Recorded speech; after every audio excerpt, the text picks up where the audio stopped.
Hi gang, so welcome to week 4 of our puppy class. And first of all, I'm going to go over a couple of questions that we've had.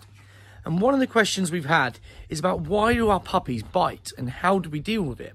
So biting, chewing, mouthing, whatever you want to call it. Whether it's on our clothing, our skin, our hands, or things in the environment that we just don't want the dogs to chew, bite, or mouth. Now, mouthing is, or biting is reinforcing for dogs. So dogs enjoy doing it. And they're hardwired to want to do it. So when you bring your puppy home and he starts biting your feet and biting your legs, or biting your hands, you haven't got a killer puppy. So don't worry. It's totally normal. Now, all dogs are wired to enjoy 4 things, and these 4 parts of their predatory motor pattern we can use when training our dogs, and also giving the dogs the right mental stimulation to put them in the right mental place. That's right, these 4 things affect their brain. So when we're training them, when we're working with our pups, we need to think about that. And what sort of reinforcement are our dogs getting, whether it's from us or whether it's from the environment. Now, first part of that is scent. All dogs love sniffing. Okay, so you're going to drop a treat on the floor, you're going to tap your dog down and ask them to sniff it. They're going to enjoy that moment of sniffing and finding that treat. Another dog pees on a lamppost, and your dog wants to stop and sniff that pee. We might find that totally disgusting, but dogs are going to find that reinforcing and mentally stimulating. Now, out in the wild, dogs would use this predatory motor pattern to survive. So scenting they would use to survive and find prey. Once they pick up on that prey, the second part of the predatory motor pattern is to chase. So most dogs will look to find their prey by sniffing it out, and as soon as it moves, they're going to chase. It's going to activate that chase drive. The movement of the animal is going to activate that chase. Once the dog's caught the object, caught the animal, caught the prey, they're going to bite. So the third part of that predatory motor pattern is to bite. Last part is what we call the kill or the dissect, where the dog rips stuff to pieces. So might be quite disgusting thinking about it, dog catching its prey and ripping it to pieces and dissecting it. But your dogs will do that on newspapers, slippers, socks, teddies, things that come through the door, your post. So your dog's not being naughty, he's not got the ump with you because you've annoyed him and you haven't got him out at a certain point of the day, or you've ignored him for 5 minutes. He's chose to go and chew up your post. No, he's just doing what he's wired to do. Something moved, it came through the door, activated his bite, and he started chewing and he enjoyed it. He found it reinforcing. So the more of those 4 things our dogs can get from us, rather than the environment, is going to help us out when training our dogs and give us more focus. So back to biting. When you bring your puppy home and you pop him down on the floor and you start walking in those nice fluffy socks or those nice fluffy slippers that you've got, that movement of your feet is going to activate the dog's chase drive. And what comes after chase is a bite. So the dog's just doing what he's wired to do. So don't worry, there's plenty of things we can do to help these dogs out. So dogs who really like chasing feet and chasing hands and chasing things like towels when you're putting your washing line out, or your broom when you're sweeping up, the dog likes to chase and bite the broom. You're just activating that dog's chase drive, which will lead to the bite. It's not the dog being naughty, it's just the dog doing what he's bred to do. So what can you do? We can distract the dog from the sight of the objects. So we can scatter feed our dogs, and let's say we pop the dog down on the floor and we chuck some treats down on the floor, or we even put some treats down by our feet. As we start moving, hopefully the dog will engage on the sniffing activity and ignore the chasing activity that he sees as feet. And we can build chase and bite onto legal items like toys. So we can move our toy in a certain way which activates that dog's chase drive. The dog will want to target that toy and bite on that toy and have a little game of tug with you. And then you can let the dog win that toy, and normally they'll go off and they'll chew that toy to themselves and play with it and go through that dissect pattern. So that being said though, what we want to do is work our dogs evenly in those 4 parts. So a dog that does lots of chasing, is going to rev himself up. It's going to affect his brain. He's going to get mentally stimulated and excited, like a little toddler doing soft play or bouncing around, running around, or roughhousing as a youngster. Then scenting. Scenting is going to have that opposite effect. So the opposite effect is going to really mentally tire the dog out, but it's using the opposite part of the brain that's going to calm that dog down. So what can you do? We can try and engage in scenting games when our dogs are engaged on the environment. We can throw our food. We can make the dog chase the food, so he chases and bites our food rather than the illegal object in the environment. But another reason that puppies mouth can be chewing on things for pain relief. So your puppies are going to be teething, and what they'll find is that chewing on things will relieve that pain. Now, we can provide our dogs with things like Kongs or other chew toys which we can pop food inside. We can freeze it or even put it in the fridge to make it nice and cold. And then when we bring that out to the dog's going to want to chew on it to get the nice tasty food. But it's also going to relieve that that little bit of pain that they're getting from the teething. And then we're getting our dog to mouth and chew on a legal item, as opposed to the skirting boards or your chair legs or your doors or whatever it may be in your home that your dog's taking its pain relief out on. So try those methods of if your dog is chasing feet and mouthing and biting, then what we want to do is try and engage them on something else. So if you're picking your puppy up and you're holding your puppy and your puppy's biting you, we could give them a chew toy. And we could offer that chew toy to the dog, and the dog can chew on that toy whilst he's in your hands. So he's chewing on something, but it's not your hand. It's something legal. If the dog's free around the house and the problem is the dog biting feet as they come past, then possibly every time you walk past the pup, drop a treat and ask the dog to find it. Or drop a couple of treats down on the floor and start moving your feet and see if the dog can cope with the moving of the feet and carry on with the scent game.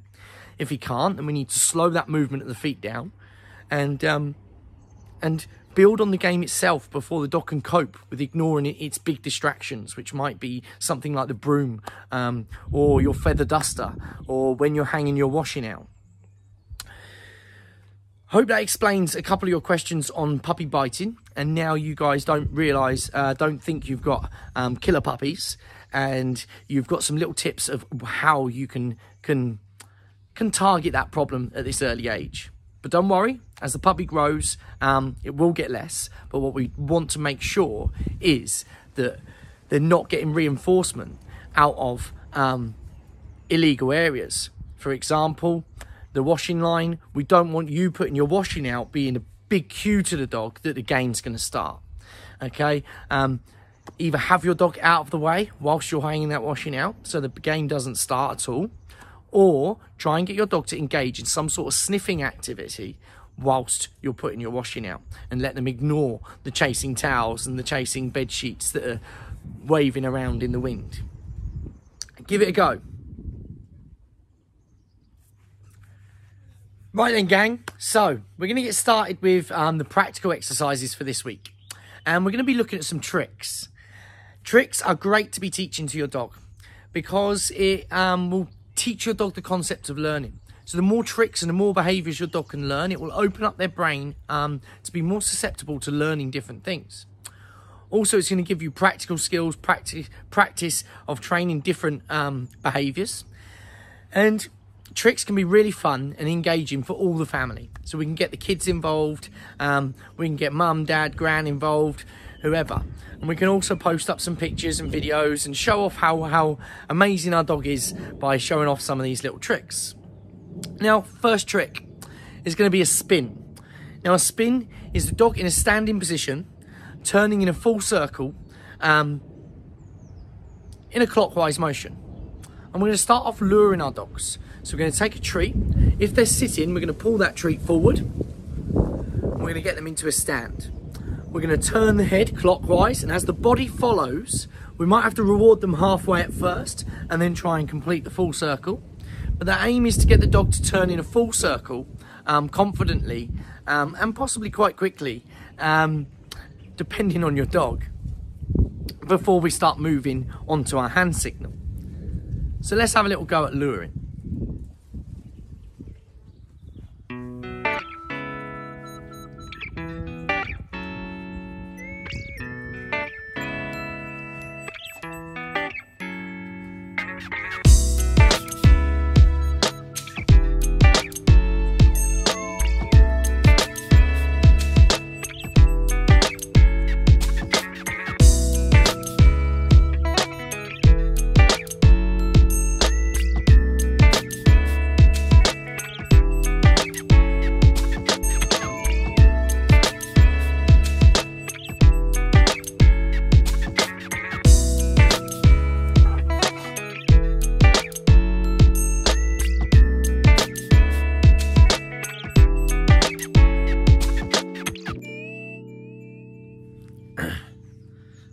So that was luring our spin.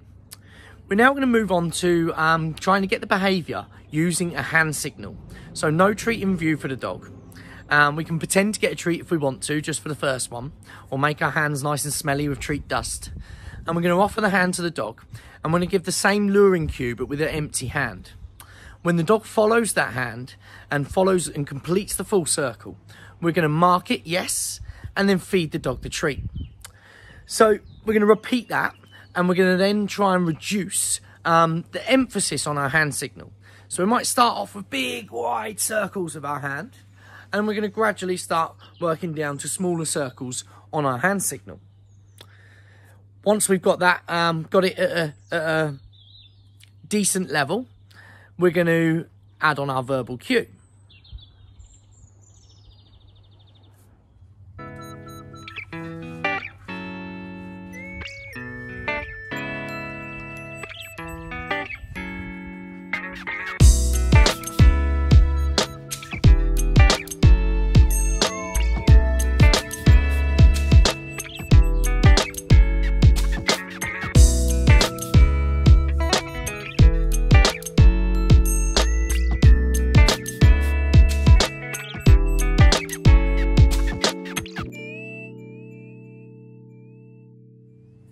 So that was our spin, and I was luring the dog in a clockwise circle with my right hand to start off with, and then I progressed that into a hand signal, decreasing the emphasis I had to put on that hand signal to get the dog to do the behaviour, always using my right hand.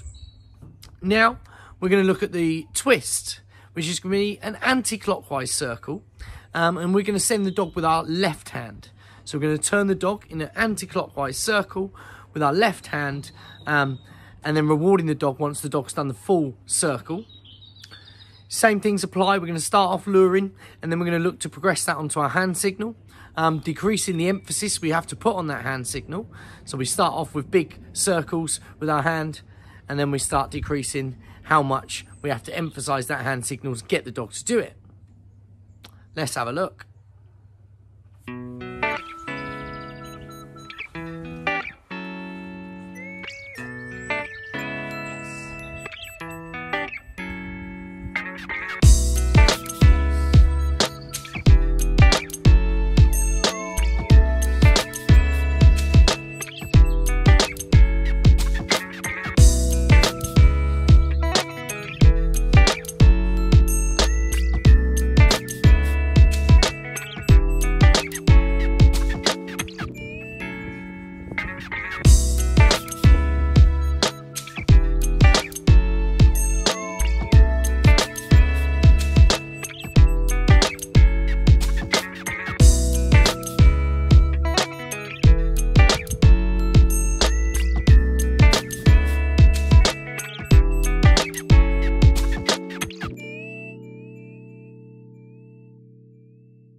Okay, so next trick is the peekaboo, otherwise known as the middle position.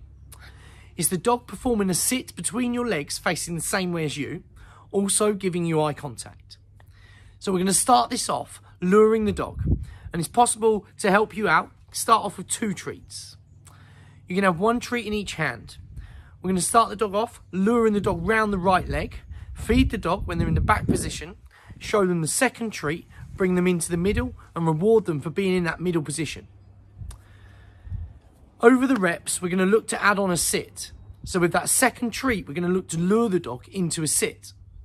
Once we can do that, we can possibly try and get the behaviour with 1 treat. We're also going to work on building the dog's confidence here. So some dogs might be a bit scared being between the legs. So we can reward the dog for being in that position. Then we're going to look to put that onto a hand signal. But let's just start off luring.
Okay, so our last trick is give paw.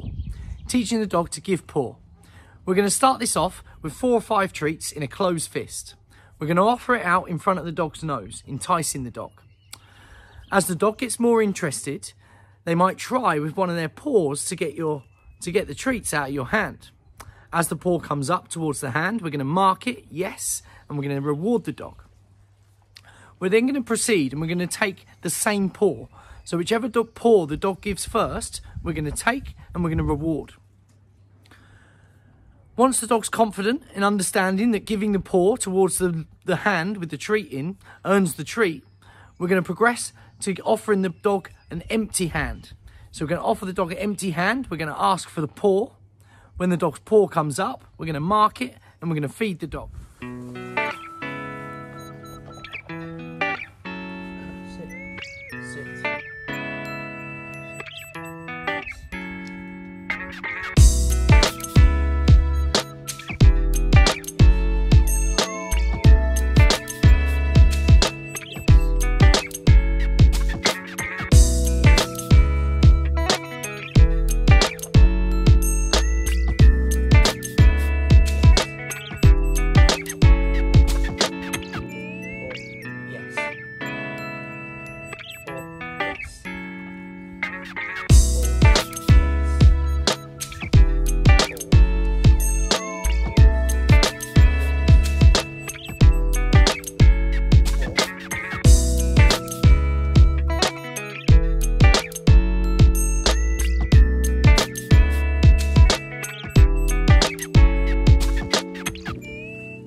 Okay, so that's the end of week 4 for our puppy class.